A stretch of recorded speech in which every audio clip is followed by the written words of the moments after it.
অন্তর্বর্তী সরকারের সময়ে সেবা খাতে দুর্নীতির বিষয়টি সরকার খতিয়ে দেখবে বলে জানিয়েছেন প্রধানমন্ত্রীর তথ্য উপদেষ্টা জাহিদুর রহমান। সচিবালয়ের সাপ্তাহিক ব্রিফিংয়ে তিনি বলেন, অন্তর্বর্তী সরকারের আমলে বিভিন্ন দুর্নীতি নিয়ে সম্প্রতি টিআইবি যে প্রতিবেদন প্রকাশ করেছে, দুদকের উচিত এগুলোর তদন্ত করা, কারণ ওই সরকারের কয়েকজন উপদেষ্টার বিরুদ্ধেও দুর্নীতির অভিযোগ উঠেছিল।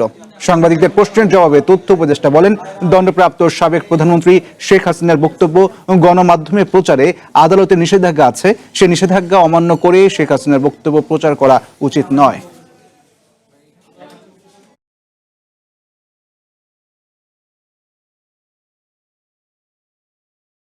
দুদকের উচিত হবে সে একটা স্বাধীন কমিশন হিসেবে, যখন দুদক গঠিত হবে, স্বাধীন কমিশন হিসেবে এটা তার মতো করে তদন্ত করা, কারণ প্রচুর অভিযোগ তো আসলে আছে। এমনকি কোন কোন উপদেষ্টার বিরুদ্ধে এক ধরনের সুনির্দিষ্ট অভিযোগও তখন ছিল।